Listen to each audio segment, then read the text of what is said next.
It's Nikki Jensen and Brie Piccone. And we're Late to the Party, a weekly podcast about film, fashion, and pop culture from two best friends convincing our assistant to get married to us for a green card in 2009. And today we are joined by someone who really does the Lord's work, at least for us. Sarah from the Rom-Com Catalog. Hey, Sarah. Yes. Hey, Sarah. Hi. Thank you for having me. This is fun. Thank you for being on. I will say we were late to the party on the Rom-Com Catalog, but now that it's in our lives, we'll be using it. Oh, yes. Yeah, I've watched a lot of romantic comedies. Yeah, thank you for compiling this encyclopedia of knowledge. No problem. It's a work in progress. There's a lot more than I imagined, so I have a feeling I'll be doing it for quite some time. Hopefully, your mouth to the rom-com god's ears. Right. So what made you start? What was the catalyst to start the Rom-Com Catalog? You know what? It was back in 2018. I had a surgery, so I was home and I didn't have a whole lot to do because I wasn't working. And I love rom-coms. My first romantic comedy I ever saw in theaters was Sleepless in Seattle. My mom took me to see that, and it was just like, these are the kind of movies I want to watch because you know it's going to have a happy ending. Mm-hmm. So my whole life I've watched romantic comedies, and I discovered Letterboxd, of course, in 2018, and thought to myself, you know what, I'm just going to start making what I think about these rom-coms because everyone has a niche these days. You know, they have horror or they're doing sci-fi or whatever, and I just started writing kind of my thoughts in Letterboxd, and then I was like, it'd be fun if I just made a blog. And I was like, I don't even care if no one reads it. It'll just be something I do for me just to have fun, something like a hobby on the side. I have 3 kids and a full-time job, so I don't have a whole lot of time for myself. So that kind of turned into, the initial name was It Was Like Magic, because that's a quote from Sleepless in Seattle. And I just started writing, and then it kind of took off from there. And then I started kind of compiling romantic comedies and information on them. And eventually got to, I think last year, I thought, you know what, I'm just going to change the name of it because you hear It Was Like Magic, you're not going to exactly know what it's about. If you see it on Google, you're going to think I'm a magician or something. So I changed it, made it very specific, the Rom-Com Catalog. And I just started, watching more and more rom-coms and writing my reviews on them. Some I absolutely adore and some are just terrible. So it's just kind of gone from there, from kind of a hobby to I do it in my free time. So I love it. It's a lot of fun. Well, you find a lot of gems doing it. Yeah. What are some I've of the never gems? heard of. Oh man, I have so many. I'll name just a few. Many years ago, I discovered Man Up with Simon Pegg and Lake Bell. I believe it was from 2014. It's just, I had never heard of it until I saw it on Netflix. And I love Simon Pegg, and Lake Bell is often, you see her in a rom-com here or there, and I watched it. It's adorable. It's hilarious. It's got a lot of British humor, so it's a little different. But it really touches on some rom-com tropes, kind of making fun of them while also executing them very well. And then Sleeping with Other People, I forget what year that came out, but Jason Sudeikis and Alison Brie, best friends who are in love with each other but have problems sleeping with other people before they discover how they feel about each other. So that was also really well done. I love Sleeping with Other People. Oh, it's so good. It's so good. We were talking before you hopped on about, we were like, The Proposal's the best rom-com of the last 15 years. But there's been slim pickings, to be fair. Man, it's been so hard to find, especially the big budget rom-coms, because they don't really make those anymore. And I think that's why Anyone But You really has connected with a lot of audiences, because they have Sydney Sweeney and Glenn Powell. They're not really A-lister names, but you know who they are. And I love Glenn Powell from Set It Up. So I was really happy to see that they're finally, maybe that'll be kind of a kickstart to get in some more of these the big name rom-coms back in theaters. I thought after Crazy Rich Asians, because that was ginormous, I was like, okay, finally, here we go. And then kind of teetered back into the streaming only, not really all that great rom-coms again. So I'm hoping for another rom-com renaissance here with Anyone But You. But The Proposal, I rewatched it yesterday to prepare for today, and in love with it. It's just, this is such a great movie. They We're don't on the make them same like this page. anymore. God, it's so good. It blew my mind because, we were a little younger when The Proposal came Yeah. out, but obviously I Yeah. saw it in theaters and Mhm. I remember Yep. that time vividly. But Yep. this comes out around the same time as The Hangover, which is Yep. another comedy that doesn't really happen, like a big budget comedy that doesn't happen anymore. Rated R comedy. Yeah. Yeah. You But don't we really were see that getting anymore. fed in the early 2010s, late 2000s with these 2000s, man. Yeah. The 2000s. Yeah. I did enjoy The Hangover. I did see The Proposal in theaters. That was before I had kids, so it was a lot easier to get to the movie theater when they came out. But I think that was when Ryan Reynolds really started making a name for himself as Ryan Reynolds. And I really miss the rom-com era Ryan Reynolds, because you don't really get him in. Yeah. He was a He was so heartthrob. good. He is, and he's really funny. And I know a lot of people say he's got that, that Ryan Reynolds shtick where he's kind of dry pan and humor and all that, but it works for him. He knows what he's good at. He and Sandra Bullock have incredible chemistry. And have you two seen Just Friends? Oh yeah. Anna Faris and Ryan Reynolds. I mean, even in that, he's just so charming. And even when he's acting like a total a-hole, like, he's so charming and you just root for him. And I think The Proposal, I'm trying to think of what else he's done after that in terms of romantic comedies, but I think that was really his touch off, his jump off into that huge stardom of becoming Ryan Reynolds. And now I don't know that we'll ever see him in another rom-com, but I'm keeping my fingers crossed. Same. I hope so. Yeah. I know. I just keep thinking like Deadpool. Yeah. It's like, I know what I associate with him now, but yeah, you hear Ryan Reynolds, you think Deadpool. Yeah. But my brain always goes back to, remember when he was in The Proposal? And I know he was supposed to actually be in The Lost City that just came out, but things came up and they got Channing Tatum instead, which was fine. I enjoyed it. But then I think to myself, how good would this have been if it had been Ryan and Sandra Bullock again? To be fair, Sandra Bullock could have chemistry with a paper bag. This is true. This is true. which I know you're still working on. Because even her. Oh, sorry. Go ahead. No, you're fine. No, I was going to say All About Steve. Terrible movie, but she was still adorable in it. And I loved her with everybody, even Bradley Cooper, who, they weren't going to get together. Spoiler alert. But she's so good. She can make even a terrible movie tolerable. Yeah. No, she can do no wrong. Truly. Yeah, I love her. She's great. So, Sarah. Yeah. I have a bone to pick with you. Okay. So your rom-com Hall of Fame is a genius idea, but right now it has Hugh Grant, Joan Cusack, and Nora Ephron, which fair. Yeah. But where's Sandy B?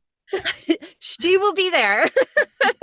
I think when I started it, I actually have meant to have more entries in it than I do, because I think Joan and Hugh were 2021 and I didn't do anything for 2022 or 2023. It was still kind of post-pandemic in my brain, so I'm like, I have so much to do. But I think I wanted to try to start. I know Hugh Grant is an obvious choice, but I kind of wanted to start with people who I don't think get a lot of appreciation in terms of rom-coms. Obviously, Nora Ephron does. She's our patron saint of rom-coms. But Julia Roberts, Sandra Bullock, those two, Meg Ryan. It's obvious. Yeah. So I was like, well, Hugh Grant. And then Joan Cusack is my favorite rom-com best friend, her and Judy Greer. So I was like, I got to give some shout out to Joan Cusack, because she's so underrated as an actress and everything she does. She's and if you read any of the reviews where she's in the movie, even a small part at the end, I kind of put, and Joan Cusack's in this, which is a bonus. It's always a bonus for me. So, but Sandra Bullock will be making an appearance, I promise, because she is top. She is top tier rom-com. So I'm excited to put her in there too. Truly. What's your favorite Sandra Bullock role? You two, Brie. Gosh, favorite Sandra Bullock role. While You Were Sleeping. That's Lucy. A good one. That's probably top 5 rom-coms for me. That was also one that I saw in the theater, which is just telling my age. But I did see While You Were Sleeping in the theater with my mom. So it's kind of like that. It has a little bit more meaning there. and it's just romantic. I love her chemistry with Bill Pullman, who is also kind of those characters that never gets the girl until this movie. So that was kind of nice to see finally he gets Sandra Bullock. But she's just so sweet and earnest in it, and she's funny. And I think this came out after Speed or right before Speed, but that really catapulted her too into stardom. So I think that role is one, when I hear Sandra Bullock, I just think of her sitting in that booth staring moonily over Peter Gallagher before he falls off the train or off the subway thing. So yeah, I think that's my favorite. Yeah. What about you, Yeah. Brie? I don't know. Maybe Miss Congeniality. Like Oh, it's such a feel good movie. I love Gracie Hart. Like I love her character. Yeah. You know, she's kind of sloppy or whatever. Like she's who she is. And then she has the glow up and stuff. But I love like her character development too in that movie. And the romance is cute. Like it's just such a feel good movie. It is. Yeah. I love her. I think pre-glow up, when she's just snorts when she laughs, and she her hair's all over the place, and it's kind of like that she's all that. She's beautiful, and then they just put some makeup on her and a pretty dress, and now she's gorgeous. But that role kind of also reminds me, if you what was it, the one with Melissa McCarthy, I forget what the name was. It's the Heat, right? The Heat. Okay, yeah, I don't say that's the same role because she's a little bit more hard edge in The Heat, but it's still that she's got the big frizzy hair. She lives with a cat. Like, you know what I mean? It's like, Sandra Bullock, you're too pretty. Like, we're not going to believe that you're single right now. But yeah, those roles, her comedic roles, she's a great actress, but her comedic roles are really, I think, where she shines. Truly. I mean, going back to Hugh Grant, I love 2 Weeks Notice. I love her role in that. Yes. Oh my gosh, he's so insufferable in that movie, but in a good way. Like in a way, just like they need each other. I haven't watched that one in a while. I should rewatch that one soon, but I love her. I think the bathroom scene is probably my favorite, when they're in the bus and she's got to go to the bathroom really bad. It's horrible. But I'm like, this is great. Sandra Bullock is someone too that's so charismatic and charming, but beautiful. And it's a real rarity that someone can be so good at a rom-com, but not like, I think Meg Ryan does it in her own way too. But it's very hard as an actor to do a rom-com as effectively consecutively, if that makes any sense. Oh, absolutely. You have to have the right, for a lot of actors I've noticed, you have to have the right script, and you have to have the right director. Because I can tell sometimes when I'm watching these not so great rom-coms, it almost feels like everybody is bored. Like it's just a paycheck and it's just going through the motions of what a rom-com should be. But when you get the right actor, the right director, it's like the perfect storm. And there's very few, like you said, it's a rarity when you find an actor or actress who can do any rom-com, like I said, even the mediocre ones, and still be so good in them and make them enjoyable on some level. And I do think that it's Sandra Bullock, Meg Ryan, and Julie Roberts in terms of actresses who can do that for me. Because I've seen so many of their stuff, and some, like I said, some of them are big stinkers, but I've enjoyed them because I get to. They're still great because that the actors or the actresses are so charismatic and magnetic and so good at what they do. Yes, it's like Runaway Bride, and the movie itself. There's a certain point where it's like, okay, this movie's getting a little wild. Like it's not really a good movie anymore, but you're like, well, I'm still charmed because it's Julia Roberts. Like it's Julia Roberts. Yeah. She's got that presence and the smile. And I think in my review too, I mentioned the third act of Runaway Bride is just like, it's like, what are we doing? You know, they really, as soon as they kiss in the church and they're like, let's get married. I'm like, so, but I still love the ending. I still like watching them finally find their way back to each other, even if it's not, it's not great. It's not Pretty Woman, but it's still, Julie Roberts makes it something you want to watch to the end, even if it's not great. So she's got that. She's incredible. And speaking to great rom-com directors too, shout out to Gary Marshall, who really does do something. R.I.P. with Runaway Bride. Yeah. Gary Marshall, I didn't realize just how many films he directed until when I'm writing a review or I want to look up something about him, I'll kind of look at his filmography. And some of his, the last things he did, you know, the holidays, the Valentine's Day, New Year's Eve, and Mother's Day. Out of those three, I really liked Valentine's Day. The other ones were okay. And then sometimes I'm like, this is the Gary Marshall who did Pretty Woman. Like, what happens? But again, it's the script. You get the wrong script. Even a great director can't always fix it. But he is, I think he's kind of up there with Nora Ephron in terms of rom-coms. He just has a way of connecting with his actors in a way that I think they feel comfortable enough to go the extra mile for him. And you see that with Julia Roberts in his movies. Like she's there for Gary Marshall, but she gives it her all at the same time. Yeah. Truly. I always think about the Princess Diaries, that being like Anne Hathaway's debut, and how Gary Marshall pulled something out of her that made us fall in love with her. And now she's huge. She's like that humanity. I think Gary Marshall does very well. Yeah. I keep forgetting that was her first movie, her first big role, I think. I also saw that movie in the theaters. Jeez. I did too. Yeah, there you go. But that's actually one I haven't watched in a long time. I hadn't seen the second one, The Royal Engagement, until I watched it to review for the website. But I remember I loved her character development, Anne Hathaway's Mia, from beginning to end. And it's one of those that you watch it and you can feel Gary Marshall's like touch on it. And that's what I love about certain rom-com directors, is you watch it and you know exactly who is directing this movie. It's got like Nora Ephron, Gary Marshall, Nancy Myers. Nancy Myers, you just got to look at the kitchens and you know it's Nancy Myers. But Gary Marshall had that touch. And I think The Princess Diaries is a movie that really holds up pretty well. Even now, I think, people look at a lot of rom-coms and they're problematic now than they were in 1992 or whatever. But The Princess Diaries is something I'd want my daughters to watch. You don't have to become pretty to become somebody, but the way Mia changes and then accepts who she is and then is willing to still be who she was before that is a great message. And Gary Marshall did a really great job, I think, directing that movie.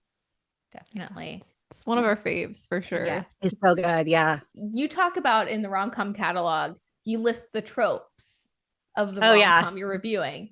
Yeah. And Gary Marshall does handle the movie makeover, like Swan. Oh, yes. Swan trope very well. The makeover. Yeah. It's not a She's All That where you take off her glasses and cut her hair and then she's pretty.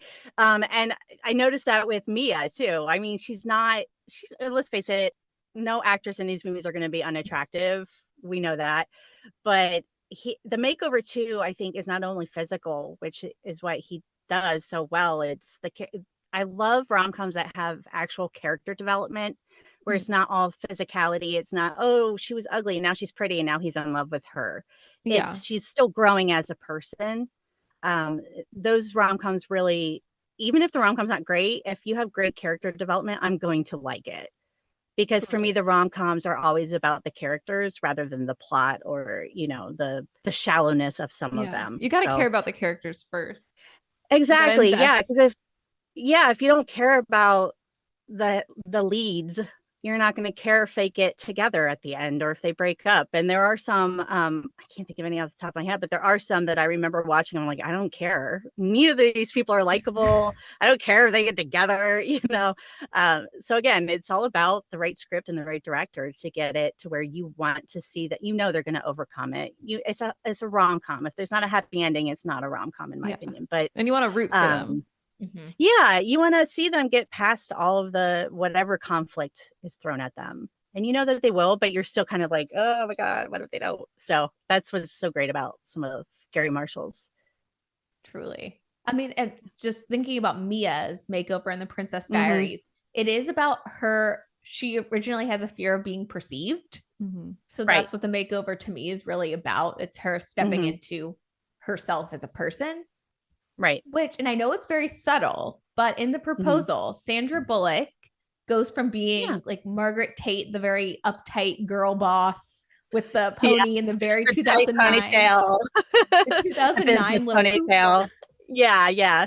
And at the end, she does keep her hair down, and it's Yes, she's very relaxed. Yeah, her wardrobe too.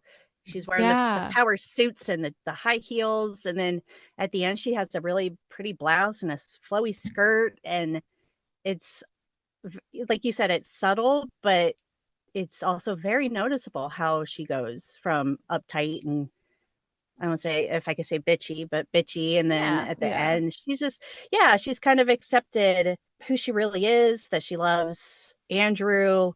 One of my favorite scenes in the proposal is after the naked slapping together of bodies. And she's laid in bed and he's on the floor. And that's when they start to open up to each other. And, the beginning of the movie up to that point is very funny. I love the characters. That cast is fantastic. Betty White can never ever do any wrong in my eyes. I miss her every day. I know.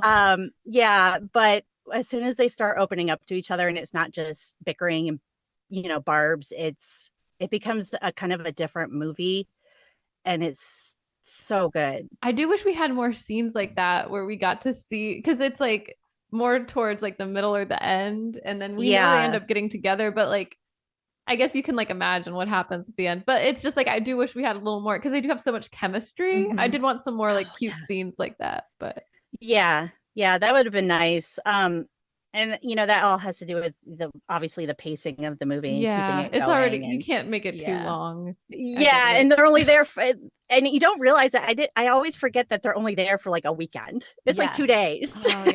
And then just being together in that close proximity and having to deal with this huge lie, the secret hanging over them. And, Andrew's family, his problems with his dad, and her problems with not being able to just let go and, give up control and not have to devote her entire life to work. You kind of have to cut some of that stuff. But at the same time, there's also other things you could have cut in the movie to have more of that Andrew and Margaret kind of interaction.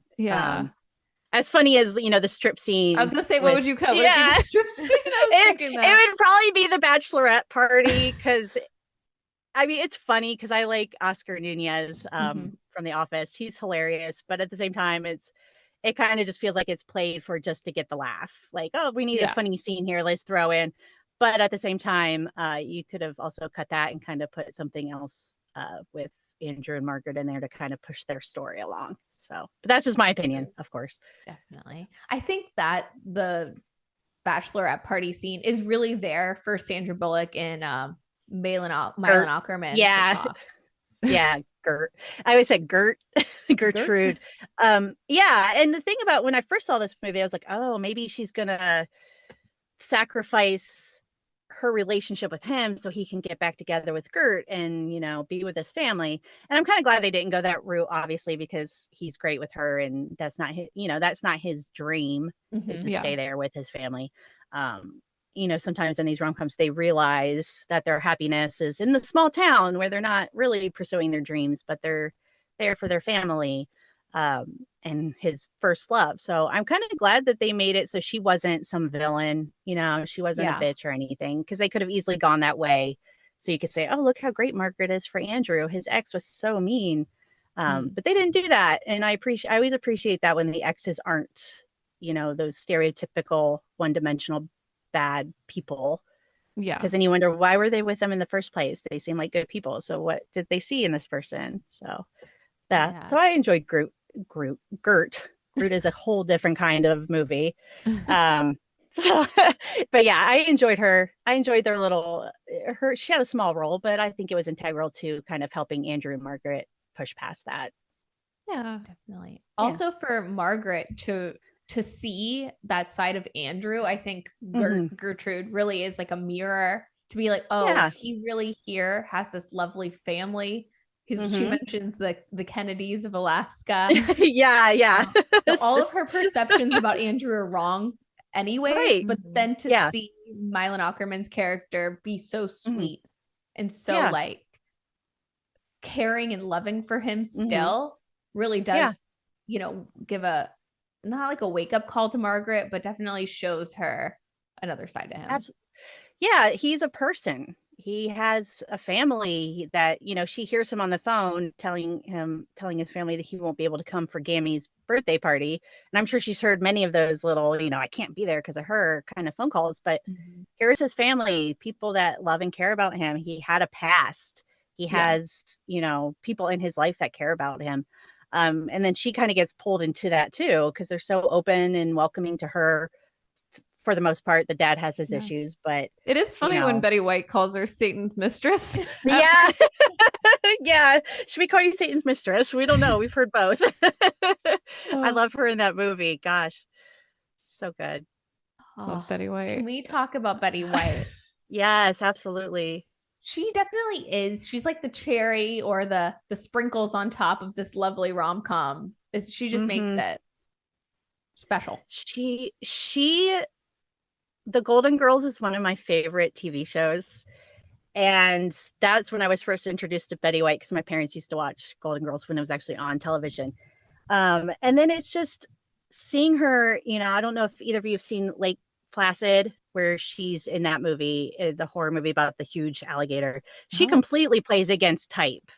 I mean, she's got a shotgun and she curses, and you're really? Like, oh my God, Betty White's saying the F word. It's crazy. But she also has kind of that mischievousness about her that she brings to her movies and to this role, because that's really how kind of Betty White is and was in real life. Is she just will say whatever she wants to say. She'll get a laugh out of it too, even if it's completely inappropriate. I love that about her. I do too. And she could get away with it in the way not many comedians could ever do, because she's got that sweet, she's like your grandma. She's got the sweet persona, and then she opens her mouth and you're like, oh my God. Like, but it's hilarious. You don't expect it. And I think the scene that I laughed the most in this movie is when she and Sandra Bullock are giving thanks to the earth around the campfire. And Betty White, and I don't know if she was prepared, but just Betty White watching Sandra Bullock sing Get Low is she's just like, okay, let's do this. She gets into it.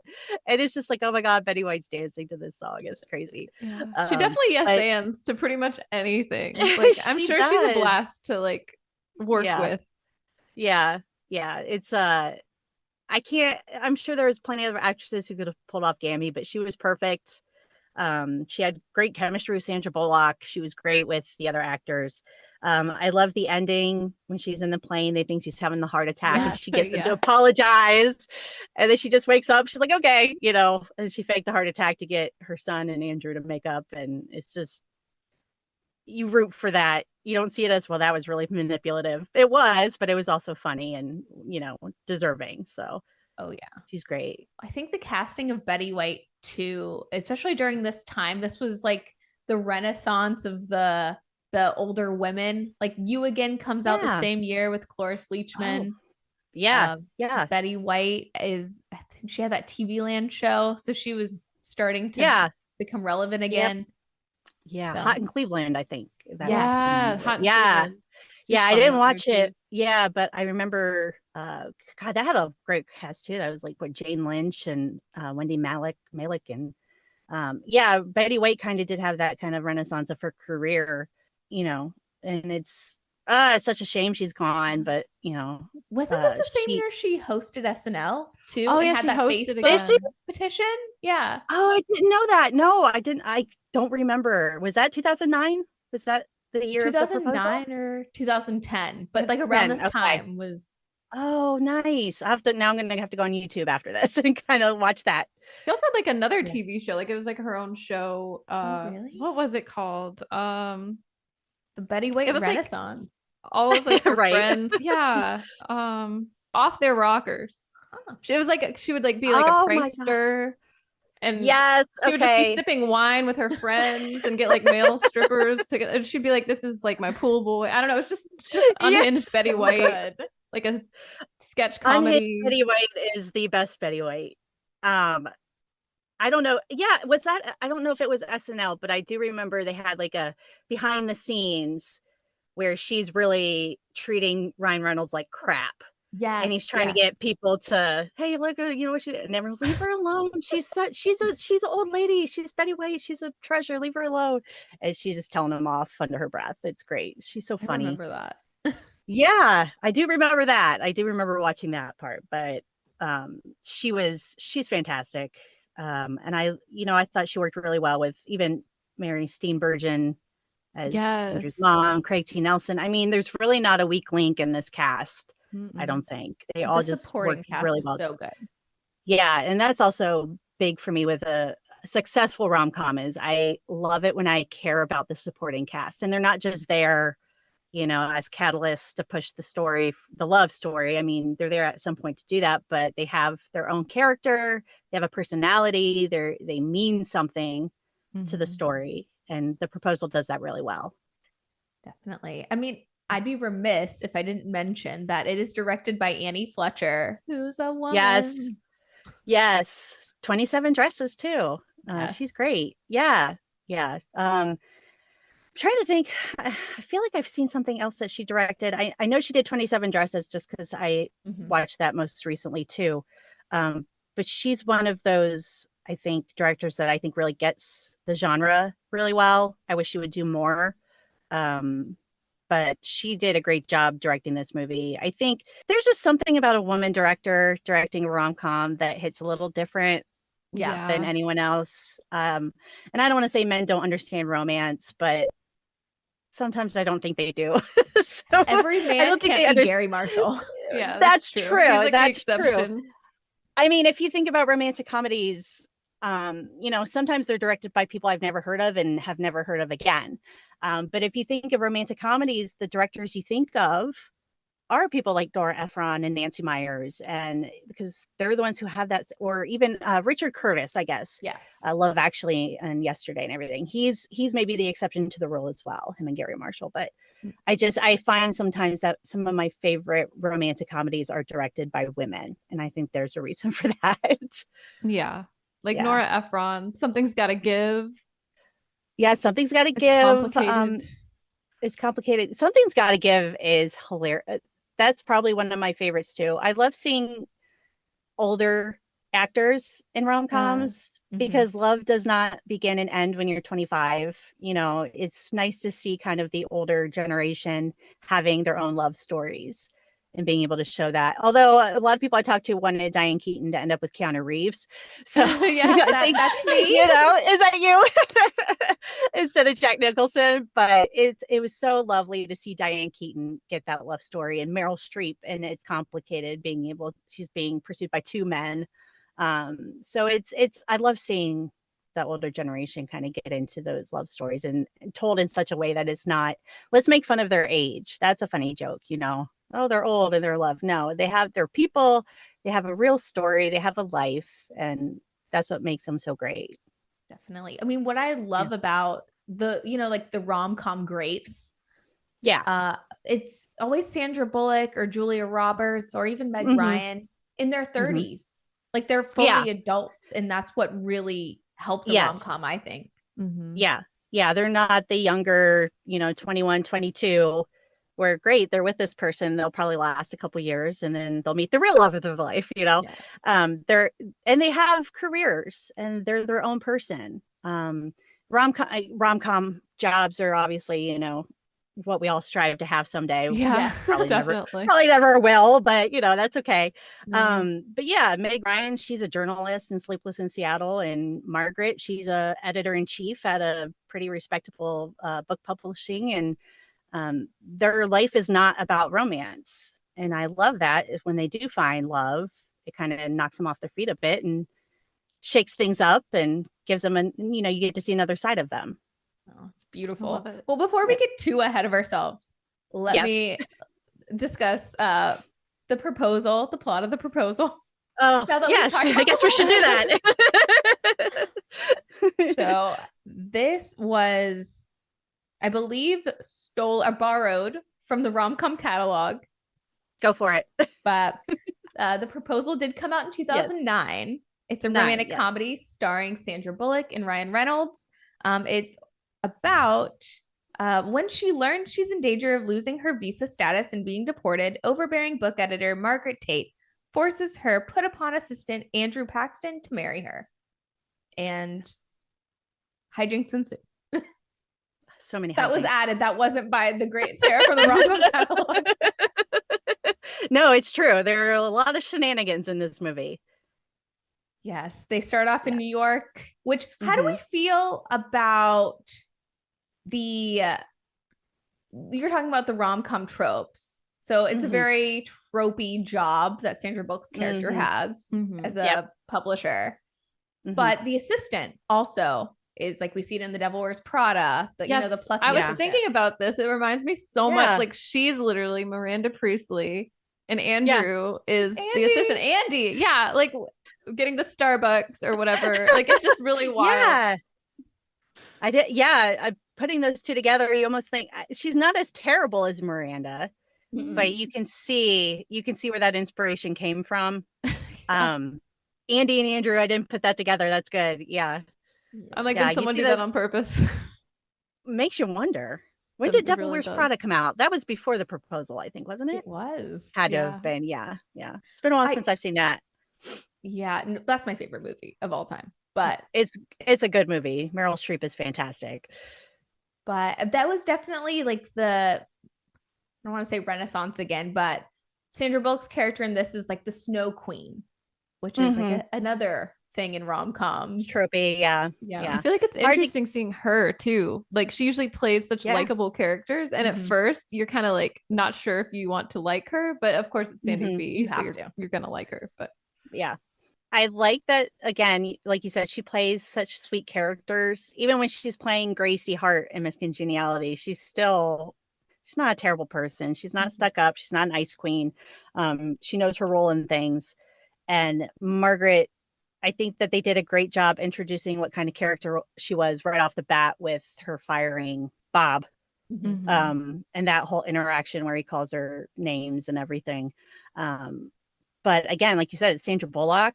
So you're kind of like, oh yeah, she's terrible, but also Sandra Bullock. Like, don't be mean to Sandra Bullock. You probably got fired for a reason, you know. What did you do to make her fire you? So but that kind of opposites attract kind of trope between her and Andrew, especially when she doesn't seem to give a flying hoot if he gets to get home to his grandma's birthday party, because it's all about her, and then bribing him into marrying her. So but at the same time, what's so great is she's such an ice queen at the beginning. And like we mentioned, as soon as she gets to Alaska, everyone sees it. Everyone kind of is like, Gammy's kind of like, okay, this lady. Very high maintenance. Yes, with all her bags and her shoes and her, not wanting to get on the boat. But she's very high maintenance, but I don't know. It's just, I think showing that she lost her family. She lost her parents when she was young, being around a family unit. And actually, it reminded me a lot of While You Were Sleeping, because Lucy didn't have any family. Then she met, she got into that situation where I think she's Peter's fiance, and that family is open arms, welcoming. We love you. You're family now, even though we've met you 5 minutes ago. And while Lucy was always very sweet and everything, she had that guilt from that secret. And Margaret is not sweet, but she has that secret. And as she becomes to care for these people, that weight of the secret, becomes heavier. And she's more willing to back out than Andrew is, which at the beginning of the movie, it was the other way around. So it was kind of great how they flipped that. Yeah. So good. It's such a good trope too. I'm just a sucker. I love rom-com so much. Same. Yes. I love the opposites attract. Rom-com is one of my very favorites when it's done right. Because there's just something about, and it's usually the uptight woman and the loosey-goosey guy, that you see. But the nice thing about Andrew is he's not the loosey-goosey guy. He has ambition. Like, he's her executive assistant. He has ambition. He left his family owns this town essentially, and it could be his, and he could have everything, but he wants to do his own thing, and he wants to be. And I was wondering, he wants to be a writer. Is that correct? He wanted his manuscript. Okay. Because I was like, is this somebody's manuscript he once published, or was it his? But he does. He wants to do his own thing and be his own person and live in New York City. You know, he's not dragging her back to the cave in Sitka, Alaska. It might be more like than they're like willing to admit, I feel. Yeah, they do have a lot of the same traits in their personality. He's nicer about it. But then when you see them going at each other, he's pretty good at insulting her now that he has the capability of doing it. To be honest, watching this film again last night, I was, I've seen this so many times. I knew it beat for beat, but watching it in the flesh again, I was like, I get Margaret. She's the head of this publishing company. Yeah. She has the Louboutin. She has a Birkin. She has that orange Birkin. Like, I know. Yes. But I like understood her on a different level this time around. And I'm like, she doesn't want to go on that boat. She has those Louboutins on. Come on, guys. You're being a jerk to her. Yeah, help her with those bags. Yeah, her Louis Vuitton luggage falls in the water. I was like, oh my God. And I don't buy that stuff, but I know how much that stuff costs and what it means to the people who do buy it. So I'm like, get the bag out of the water. You can tell we don't get a lot of her history other than what she tells Andrew, but you can tell she worked hard to get where she is. And she doesn't want to give up that just because she's from Canada. But Andrew's still working really hard to get where he wants to be. And she knows it too. She even told him, I didn't want to publish it because I would lose you as an assistant because he's so good at what he does. But I love that as soon as they make that deal, he knows that she can't do this without him. So he can treat her however he wants to treat her.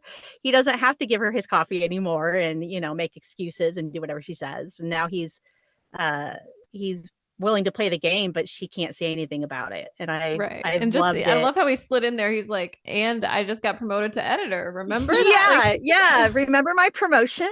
Yeah. So he's got his own little ruthless traits in his personality too. And I think that makes them work really well. For sure. And I mean, even at the end when she's like, you have this lovely family and I can't do this to Gammy. And he's like, yeah, we can. Let's continue. They're not gonna find out. It's fine. And it's fun too, because at that point, that even though he hasn't realized it yet, he wants to go through with it more because he wants to be with her than he wants the promotion. Because that's why he's upset when she's gone, when she finally leaves. I love a good scene too, like rushing to the airport. Just gotta say, the airport scenes, they are my kryptonite. I love the airport, even if it's not necessarily an airport, but they're running after them. Like at the end of When Harry Met Sally, when he's running down New York to find her at the party, it's just like, oh, feed it to me. I need it. Ejected in my veins. I love that because it's like they can't wait. She's on a plane going back to New York, and he misses her, and they're all despondent about it. But I was like, dude, get on a plane and just go. Like you can go after her. But at the same time, it's just like he wanted that grand gesture to like get her off the plane and tell her how he felt about her, and it didn't happen. So but I did like how they ended it in the office. It kind of came full circle. So that was nice. Yeah. I liked that. I started to think about logistics in my head when they were up in the helicopter. I was like, I was also like, good thing they're the Kennedys of Sitka, Alaska, because there's no way they're gonna make it in time. Good thing Betty White faked that heart attack. The first time I saw it, I was like, if they kill off Betty White for like some kind of emotional like moment between the dad and son, I'm going to be so angry. And of course she was faking it, which of course fit with what we know of Gammy, and I should have saw it coming at the time. But I think that if they hadn't been, the Paxtons, who knows, they probably would have been in a cab somewhere not being able to do anything. So who knows?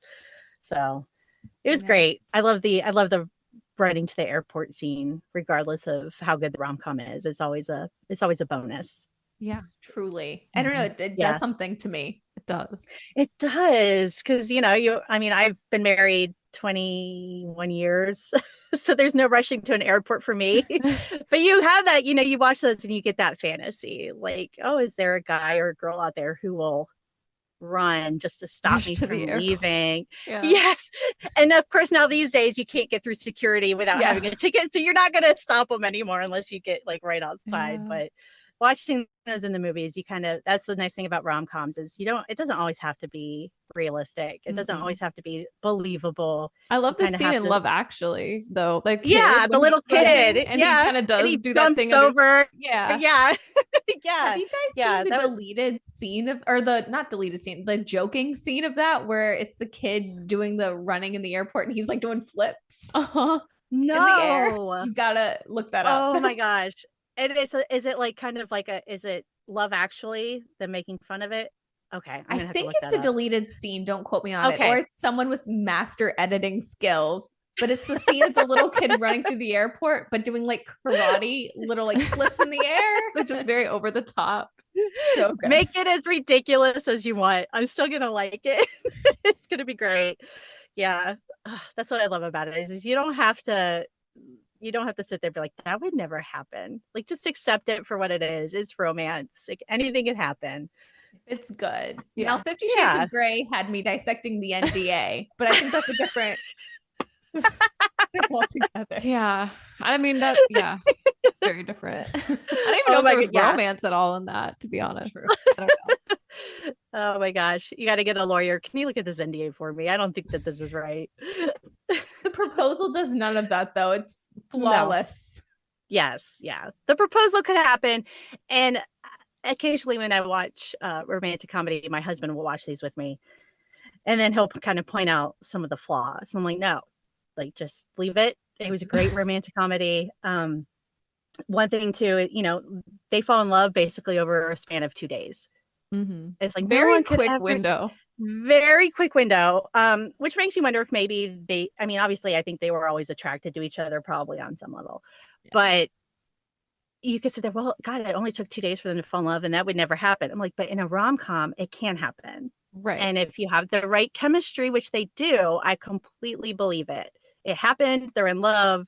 They're going to get married so they can date each other. See where that goes. So yeah, in real life, that might not.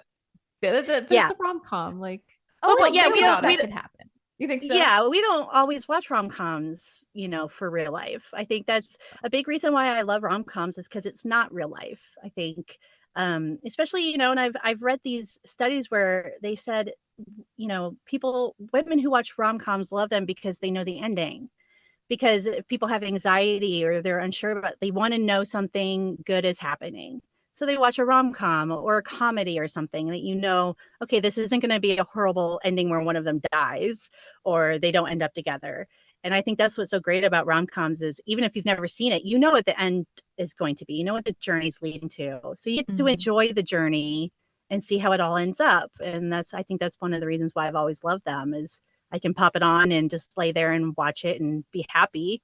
And I'm not sobbing at the end unless it was a really sweet scene, Makes you feel something. Also, you can fall in love in 2 days.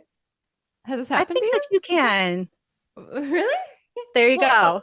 It's proof. Okay, so like I used to be an actor. So I understand this thing about being like meeting someone for the first time, spending 48 hours together and being like, am I in love with this person? Maybe I get this. So, but also I'm raised on rom-coms. Mm-hmm. So, and they my brain. So I don't know. I'm maybe not the person to ask. No, but I think you have a point because it's different if I'm, I have a full-time job. I go to work with the same people every day, 5 days a week for 8 hours. I am not in love with any of them. Mm-hmm. There's nothing there. But you're with somebody and you're in close quarters and you're put in a situation where you're together. And especially in a rom-com, there's always something going on around you. There's a conflict or, Margaret needing to get married and you guys are engaged and you have to pretend. And at some point, those feelings can kind of start to blur between, oh, we're just pretending that we're getting married. And then, oh, we really do like each other. So, I think it could happen. The situation is right. And the people, the chemistry is there. I think that it's completely believable. You're going to get a lot of cynics who say, no, you can't do like my husband. You can't do that. You're not going to fall in love in 2 days. Well, you know what Margaret and Andrew just did, so they proved you wrong. The proof is right there. Right, we just watched it happen, so it is going to happen. And Sandra Bullock and Ryan Reynolds are together. I know that's not true, but they are in my mind. I do remember thinking they belonged together after this movie for the first time when I watched it. I was like, wow, their chemistry is just off the charts. They were so good. And, you know, one of my favorite things about the proposal, and I might have put this in my review, was she's older than he is. Mm-hmm. I mean, you know that. Even they make one mention of it when Gammy says, "Where's your girl?" And she's like, "Oh, I guess I should have said woman," you know, because she's older. That's not a problem. That's never a thing. It doesn't come up. You know, his dad has a problem with this, but he's never like, "Oh, she's older than you," you know. And I love that it's just based on their chemistry and their relationship, and it's not about, you know, her being an older woman, because you see that sometimes in romantic comedies where somebody's older is like, "Oh, I don't think this is going to work. He's so much older than you. You have so much more of your life," you know, this and that. And it's just a non-factor in the proposal. And that's one of the things that I really appreciated about that movie. They just let the characters be themselves. They let the relationship develop and go where it was going to go. And the only problem they have is obviously she's his boss, but also, you know, that seems like the bigger problem, maybe. Yeah, she's the boss, and they're breaking the law. That, which is a much bigger problem. You know, I think I'm sexist in the other direction, because I'm like, when Margaret's manipulating Andrew and blackmailing him, I'm like, good for her. Good for her. I love that. Go for what you want. Make it happen. He does agree to it, though. He doesn't really like. I get that she does blackmail him, but like at some point he could really be like, you know what, maybe it's not worth it. Like I could get, you know, I could work somewhere else. But he just, he sees an opportunity. Yeah. You know, he sees it too. When she says we're getting married to her bosses, he doesn't say, "No, we're not." He's like, "Oh, we're what?" You know, he waits to see what she has to say. He goes with her to this place. When he realizes what's on the line, he has leverage now. And instead of walking away from it and quitting, like you said, he could go work somewhere else. He's like, "Yo, there was a promotion in this for me. You know, I can get my book published." So like that goes back to them having kind of similar traits in each other. Is he's just as ambitious and ruthless as she can be. She's just she didn't realize it because she didn't know him as a person beyond him just being her assistant. I love to see it. Yeah, I do too. Also problematic in real life, but it works. Oh, it works in the movie. I don't know. I'm notorious. I love problematic women and liars. I love lying. Give me a flawed heroine, please. I love it. For sure. Yeah. Also, Sandra Bullock in real life, didn't she date? Was it Ryan Reynolds or Ryan Gosling? Ryan Gosling. They dated for a while. Yeah. Mentally, they're still together in my mind. I don't know. In my mind, Ryan Gosling is still with Rachel McAdams, even though they're with other people with children now. And I'm just like, oh, remember when they were together? It was so sweet.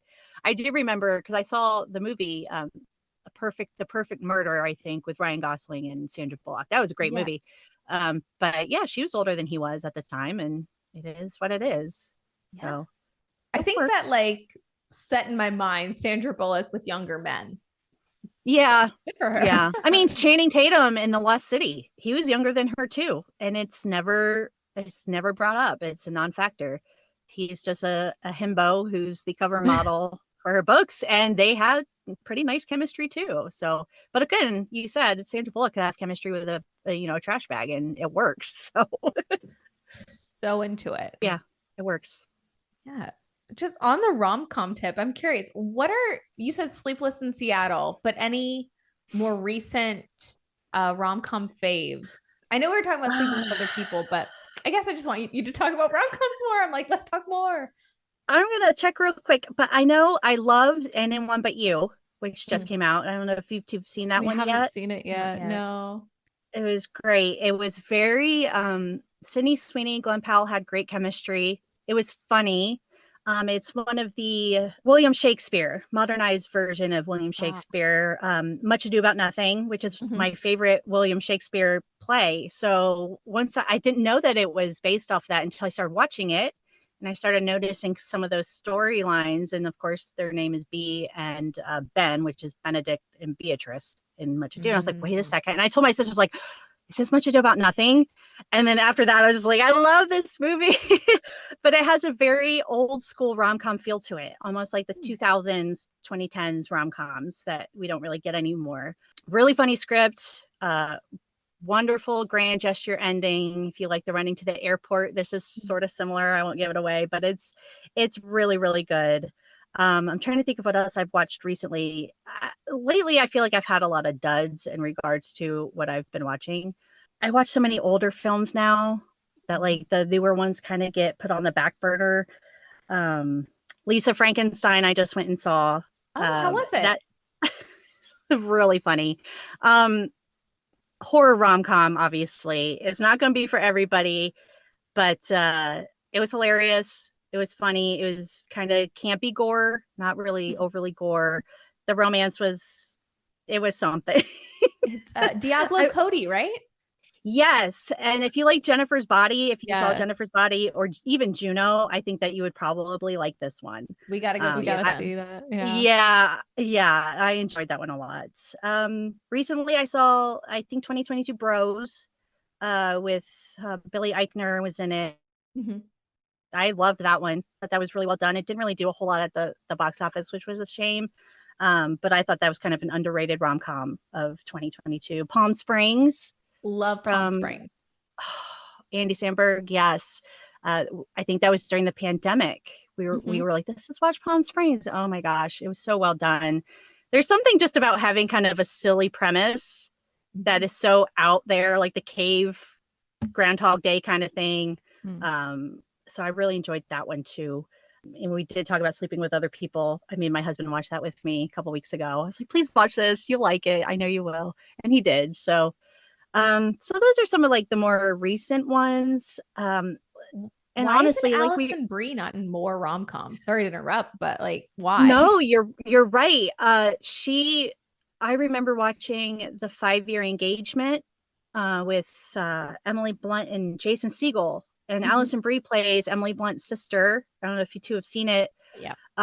She's hilarious. She gets with Chris Pratt. And they're actually, it's one of those.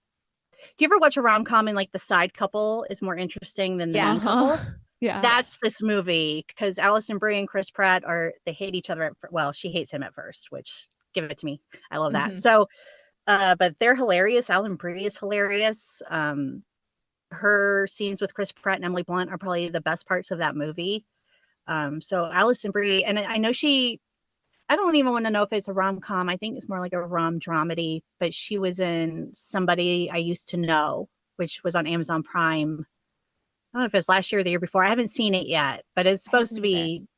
Yeah, I know Dave Franco directed it. So I want to see it, but my sister was kind of like, it's kind of like My Best Friend's Wedding, where you hate Jules. You know, we don't hate Jules, but you're like, what are you doing? This is terrible. You're being a terrible person. And again, that's another one of those marks that if it were anyone but Julie Roberts, would you still like, I still root for her. Yeah. Yeah. Like, because it's Julie Roberts. You want, you're kind of like, okay, well, what she's doing is terrible, but you also don't hate her for it because it's Julie Roberts. So. And that's also relatable. I think Jules is really relatable to me. Yeah. She is another one of those flawed heroines that I love.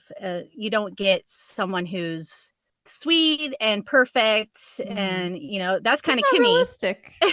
No, it's not. But then it's also like, well, what about her is so attractive to these men that they're drawn to this person who's, maybe it's that perfection, but it gets boring, I think, if you don't have a lead who has something. I don't want to say you have to have her lie or cheat or do whatever she's going to do. You don't have to have that, but I want to see something that shows that she's a person. Yeah, because we're all flawed people. And if I'm watching, someone perfect getting together with someone perfect, is like, you're like, okay, it's fine, whatever. It's not going to get a high rating from me. It's fine. Two beautiful people falling in love. That's nice. But I want to see two beautiful, flawed people falling in love, which is much better. Oh, Plus One came out, I think it was 2020. Jack Quaid and Maya Erskine. And I think it was on Hulu. I'm not sure where it is now. I'm sure it's streaming because it went straight to streaming. If you like When Harry Met Sally, if you like Best Friends Falling in Love, this movie was amazing. As soon as I finished it, I was like, that is a 5-star rom-com. They're so good together. And it's a movie that kind of hits on the happy ever after, but it also goes beyond that. What happens after they get together and the problems that they have then. So it's very underrated rom-com. I had never, like I said, I had never heard of it until I saw it on Hulu. I was like, I like Jack Quaid, so I'm going to watch it. And, you know, Meg Ryan's son, of course. But he has a very, in terms of a leading man, has a very Tom Hanks-ish kind of aura around him in a rom-com. Yeah. And I think that helped a lot. I was like, oh, well, you're Meg Ryan's son, but you remind me of Tom Hanks. So this is perfect. It's great. So if you guys get a chance to watch that one, Plus One is fantastic. Yes. Right. And I think it's rated R, but it's not raunchy. It's not, you know, they're just two friends who decide to be each other's plus ones for the wedding season, just kind of be each other's wingman to help each other get. That's a great premise. It is a great premise. And then of course things progress and then things go downhill, and it has an actual very realistic conflict about, you know, how fast a relationship can move once you're in it with each other, and how that might be uncomfortable or it's too much. Which you don't see in rom-coms. You get the happy ever after and then that's it. So that's Plus One really is effective with showing, hey, this might not always be the grand gesture running to the airport moment in your relationship. So Plus One, definitely, I would absolutely recommend watching that one. Oh my God, I'm gonna. Yes, totally. Yeah. I'm gonna watch that very, very soon. So good. Yes, you should. It's very good. That and Lisa Frankenstein. Lisa Frankenstein. Yeah. Oh gosh. Anyone But You for sure. I think Anyone But You and Plus One are 2 of my 5 stars. I think I gave Lisa 4, but in terms of just a pure rom-com, Anyone But You and Plus One are 2 thumbs up for me. So we'll definitely check them out. Truly. Yes. I know I just saw that you did New Year's Eve. It was okay. I've never seen it, but I was looking at your website yesterday just to refresh. And that movie poster, not to go on too much of a tangent, but that movie poster, everything makes sense except Ashton Kutcher's picture. I'm like, what the fuck? Like, what is going on? Is it very out of place? It is. I don't understand. I have to look at this now. It's funny. It's the one that has all their faces on it.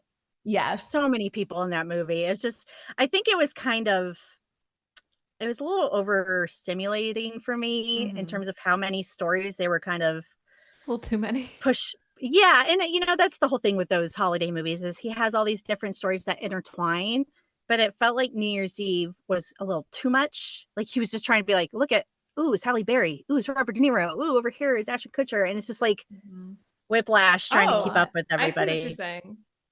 Oh yeah, it kind of looks like it looks like he's at a movie premiere and not in the movie. Yeah, I see what you're saying. Because all these look like they're taken from the movie, but his does not. His looks like it was taken like at a premiere red carpet event. That's funny. I never noticed that. That's like the only thing that I could think about. I really thought about it for like a good 30 minutes. Just stare at this poster like, what is happening here? And I should read her review, but I was taken aback. Yeah, I think the part of New Year's Eve that I actually enjoyed was Michelle Pfeiffer and Zac Efron's story.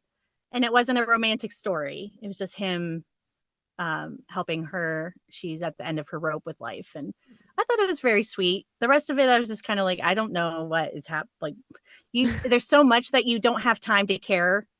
Yeah. Which a lot of these intersecting story, like Love Actually, is not my favorite. I know it's like holy grail for a lot of rom-com lovers. It was fine. There's some storylines I prefer over the others. But I thought it was well done in how it interacts and how it ties everyone together. But like New Year's Eve, it felt so rushed. And it was like, oh, and she's his mom and he's her. And this is how they know each other. And that's it. And it's just, meh.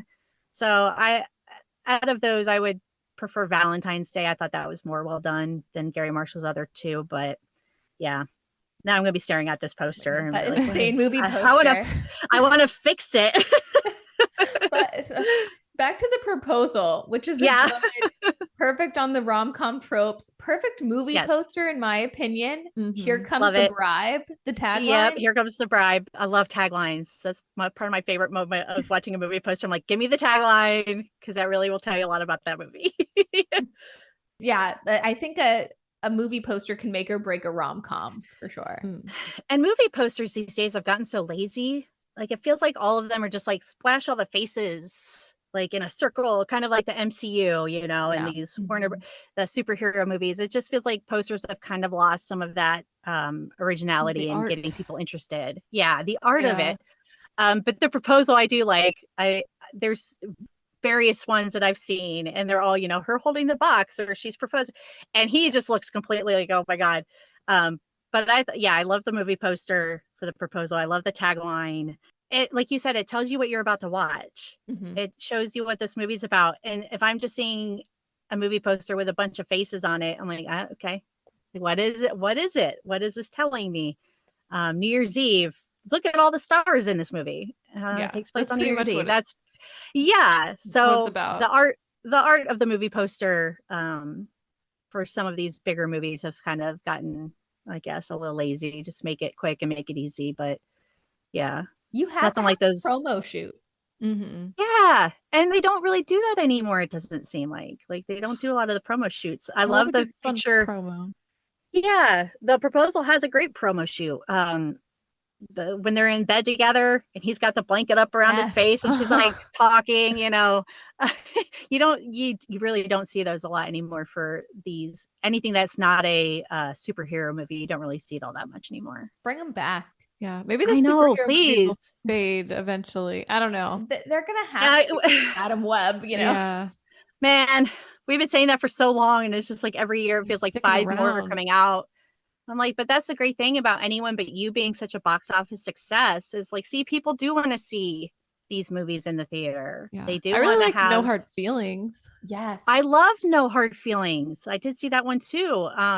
Also, I think kind of got underrated when it came out and everything. Jennifer Lawrence she's one of those actresses I'll watch her in anything. I think she's so funny. She's so talented. I love her in Silver Linings Playbook, which is not, you know, a straight up rom-com, more like a romantic dramedy, but she's fantastic in that. I love her. Bradley Cooper.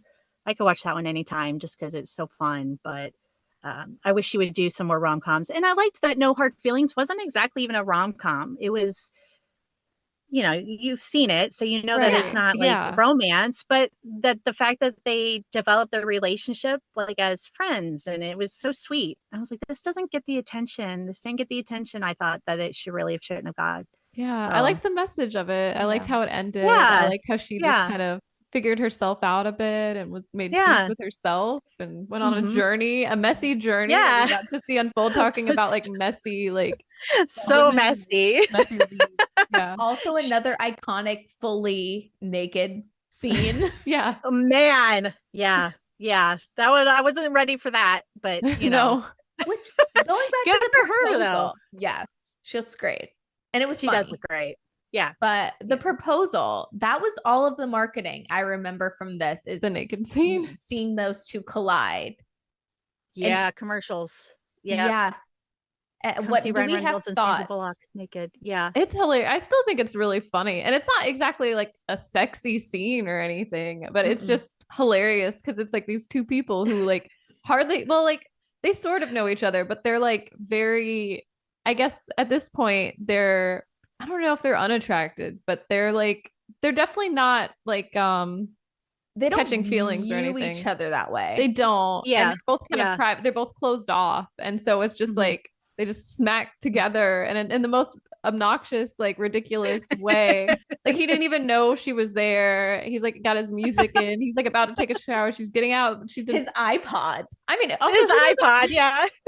Who doesn't put towels in the bathroom? Like, I mean, that's kind of wild to me, but it's funny. Like, that was funny. And it wasn't done in such a way that was the fact that they made it as unsexy as possible, because it's Ryan Reynolds who's jacked and it's Sandra Bullock who's beautiful. Like, she's in shape.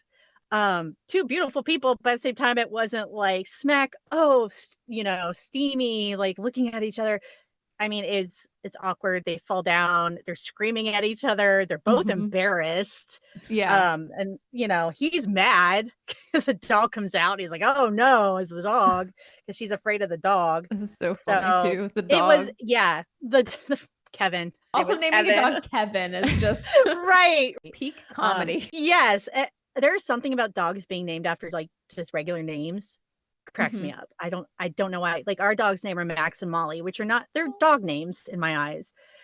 But to name your dog like Bob or Kevin or something, I just think it's brilliant. I love it.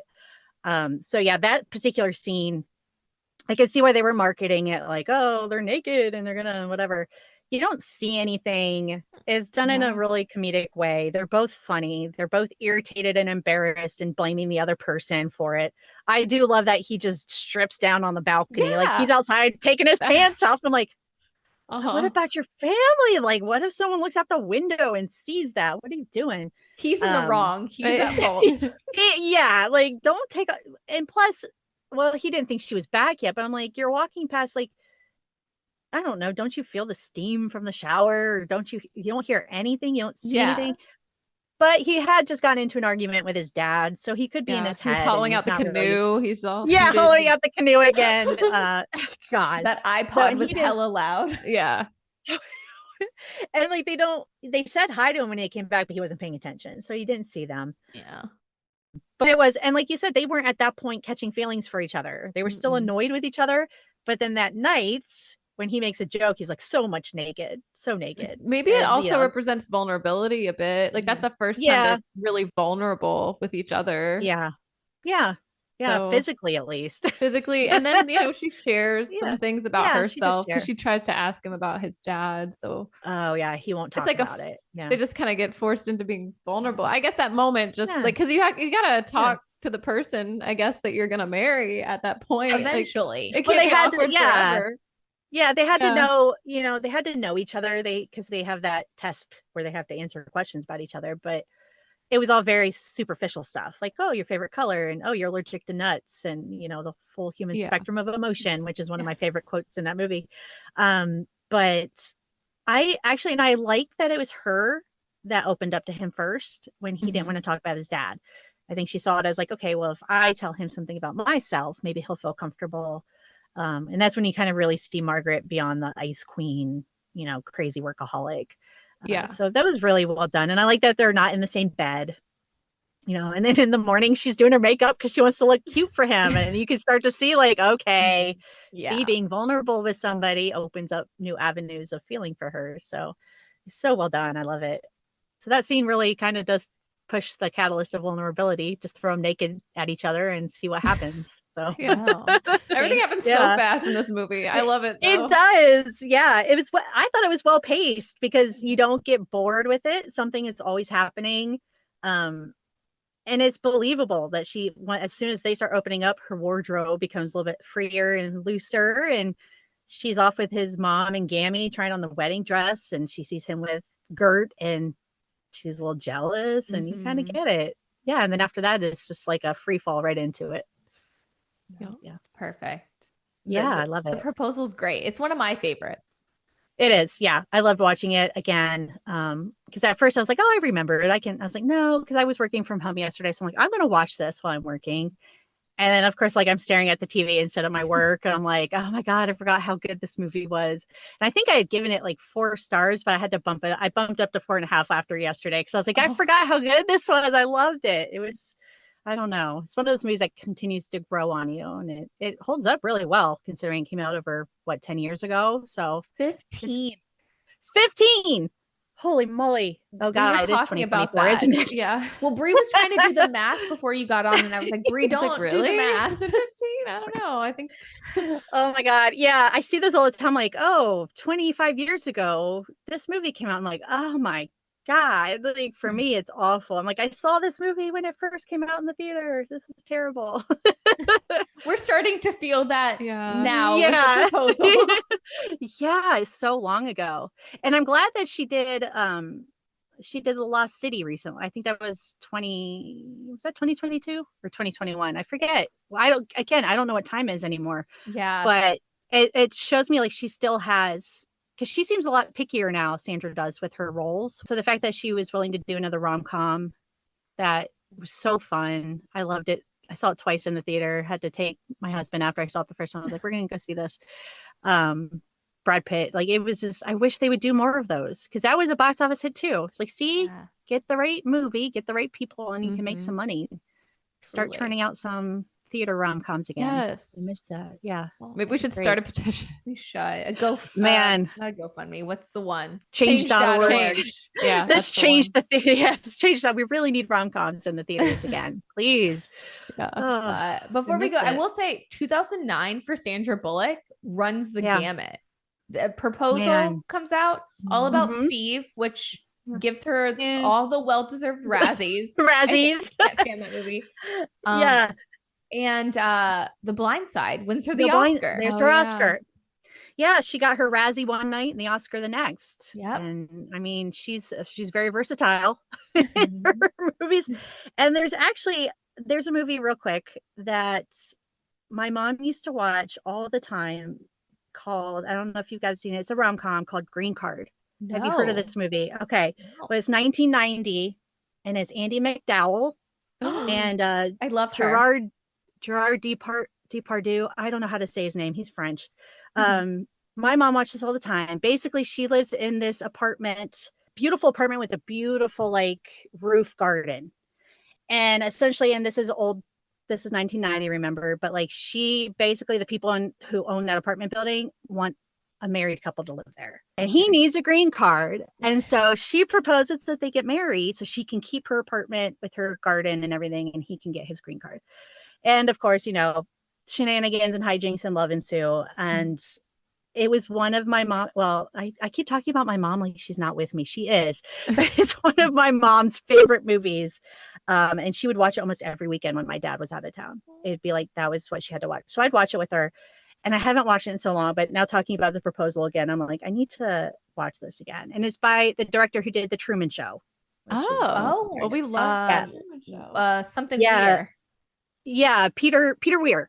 Yeah, he did. And I think he did The Way Back, which a couple years ago came out with Sam Rockwell, which was a fantastic movie too. So if you guys are ever bored and you can find it on streaming somewhere, it's very 90s. Yeah, very 90s. I was looking for recommendations. Yes. Yeah. So Green Card would be a great movie, kind of like a double feature with The Proposal, in terms of two people trying to get away with a little scheme here and falling for each other. So, and it's very unconventional because Gerard Depardieu is not really a conventionally handsome man.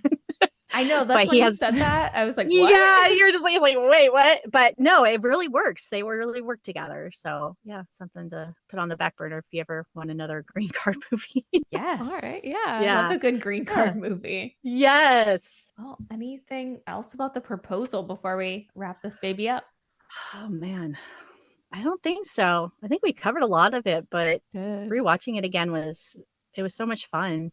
I had forgotten how good it was. I think that made me miss the Ryan Reynolds, like I said, the rom-com era of Ryan Reynolds and the 2000s rom-coms that we don't really see anymore. So yeah, it was great. It holds up really well.